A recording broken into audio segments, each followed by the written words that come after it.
The Z100 has got a big, huge 4K emblazoned on the side of it. It's proud to be a 4K camcorder. But it's also a really good HD camcorder. This is a 10-bit 422 recorder, okay, using the F5 and F55's codec, and it's got HD SDI out, it's got timecode in and out.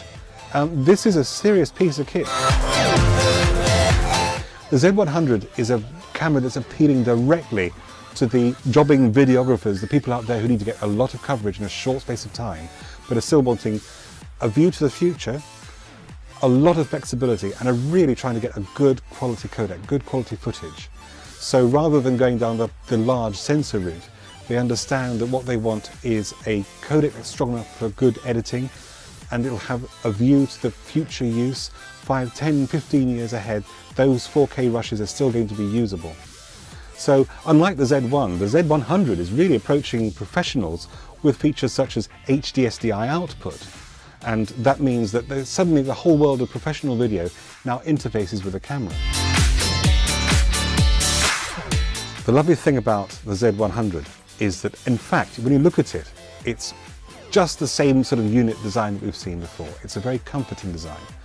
All the buttons are placed in all the same places, so it's immediately very comfortable to pick up. You take this unit full of the most amazing exotic imaging technology, and you can play with it like a Z1, like a PXW 100, and I was able to sit down with it and within 15 minutes, 30 minutes, be comfortable to go out and shoot with it, knowing I can get the right results, with the right picture profile, with the right sort of exposure settings and that sort of thing. That's great. Way back there was a camera called the Z1. It was a very interesting new design of camera with this funky new thing called HDV, high definition video, very highly compressed. And it wasn't really the camera designed to shoot major feature films or even broadcast television. It was the videographer's best friend. And we would buy a Z1 thinking, gosh, HDV, but actually we knew most of the time we were working at standard definition. So why do we want HDV? We could play around with it, get used to it, get used to the workflow. Then what happened is we found out how to use HDV in interesting new ways. For example, if you scrunch it down, you made very good quality standard definition, better than DV, because all those big 420 color pixels got scrunched down in size to become almost 422. So for the first time we could do chroma key. The Z1 gave us a new technology slightly ahead of time, which gave us time to adopt to it and get used to it and develop our own workflows for it. Now, that is, I think, what the Z100 is doing, is bringing us 4K before we're actually sure how we're going to use it. 4K for me is about reframing, better color, better latitude, and interesting aspect ratios, the right aspect ratio for the right story. Right now, 4K does have its uses in interesting areas. I mean, I'm a corporate video shooter, but my part of the corporate video is in the corporate events market. And quite often these are the best places to experiment with the new technologies, because we have all the best toys. We have a very exotic sort of display systems. We can link several screens together in frame accuracy. So basically we can make things play across screens. Somebody says, well, it's going to be 4 or 5 HD screens wide by 1 HD screen high. So my aspect ratio on a recent job earlier this year was, I think it was 48:9. You can do that with 4K. You've just got that much more space to play in order to be able to do strange aspect ratios and T-shaped video. Well, yeah, it's true. We're very much at the beginning stages of 4K, and it's just like HDV when it first came out. Nobody had a screen to show it on, until we suddenly realized, hey, we can show this in PowerPoint by converting these big HDs down to 720p and popping them in PowerPoint. And that was quite possibly our first taste of high definition that we ourselves had shot, rather than technical demonstrations. As soon as HD came along, it was fantastic. With that extra resolution, I had the advantage of I had something to cut away to, but instead of having cutaways of hands or other objects in the room, I could cut away to the same person. Now, the way that would work is I would frame it very loose, knowing that's going to be my wide shot that I can cut to, and then knowing that I could cut in to a much closer, a big close-up, or even if I'm being ridiculous, a big close-up. 4K is, of course, something we've been encouraged to join up on, and there are people saying the number of pixels, you know, it's too much, we can't even do HD properly yet. But don't forget that we do need to move on. We're currently working to this thing called Rec. 709, which is 20 years old.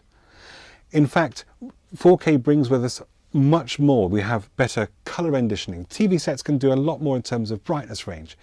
And also we're moving from 8-bit acquisition to 10-bit acquisition, and the amount of colors we can reduce in the greens and the reds is, we got more with the 4K. So don't just think about 4K as being resolution, think of it as color resolution.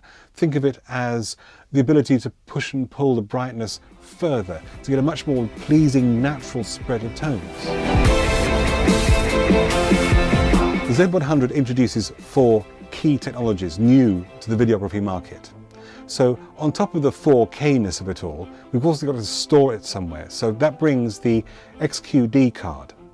Now the XQD card is something which is almost the same size and shape as our standard SD-HC card, a little bit thicker, and really it's a relative of the compact flash card. It's kind of compact flash and then some. Biggest advantage of a camera I like is footage that I can take from the camera and put straight in the edit. Knowing I can get a file that will go straight on the timeline and I can use it, that's what really counts. So what we're looking at now is the XAVC format, which is a new umbrella of different codecs working at different resolutions at different data rates, but they all belong to the same family.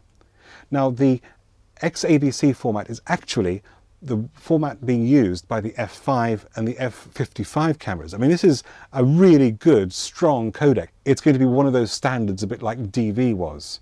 It just works. Even at launch, it just works. I popped the card into Final Cut Pro 10. The camera said, oh, I'm attached to a USB device. Shall I be a deck? Yes, the camera was a deck. Final Cut Pro 10 saw the card. I saw my clips. Select them, import them, there they are. And these are not clips that need to be transcoded. These are edit-ready clips. In the future, we'll have a more compressed version for when you're wanting to do longer records. This is 4K. It's eating data at a huge rate, and sometimes you need the resolution, but you don't need all the quality. So for the longer records, the presentation records and that sort of thing, we're talking about a slightly more compressed version. Still 422, but there'll be a long GOP 10-bit 422, then there'll be a long GOP 420, and then there'll be an 8-bit 420 for the very long records. There'll be an update to this camera that will allow you to record AVC HD to go along with your HD or 4K recordings. So if the producer or director wants their own copy of the rushes to work with, they haven't quite got up to 4K yet, off we go. There's your AVC HD card, sir. Another strange feature, which is the first I've seen, a Wi-Fi controller for the camera. So it's a Wi-Fi device. You can log onto a Wi-Fi and you can control it with an iPhone, Slate device, Android or whatever. It's just a browser's interface. But that can control not just the start-stop of the camera, it also brings you the paint controls, the balance of red to blue, that sort of thing. It'll bring you the focus and zoom. And somewhere interesting here, you think, hold on, this is a great multi-camera setup camera, a little base unit where when you're not doing a full TV studio, but what you're trying to do is perhaps a webcast, a multicam webcast, and you've got the HD signal going to a HD vision mixer through HD SDI. You're internally recording 4K, so you can do the cropping later, just to perhaps take the crowd shots, the reverse angle of the crowd and zoom into people there. So who's going to buy the Z100? Well, I think really it's appealing to those people who would have gone for the PMW 100, 150, and in fact people like me who went for the Z1, who are basically looking to the future, wanting to have flexibility and the highest possible quality at a price point they can afford. They want to get going but can't really justify F5, F55. Also, those people who are shooting in circumstances where you don't want to be caught changing lenses, the videographers, those fast-changing, fast-moving situations where, you know, if you're having to swap lenses or worry about depth of field. I mean, just doing an interview with a f1.4 lens, people who've tried it say it's a risky thing, you're having to alter things. So we've gone back to finding actually this little all-in-one design being very useful for that sort of videography application. It's also got a lovely wide range of periphery uses in the scientific, education, publishing, all sorts of other uses for it.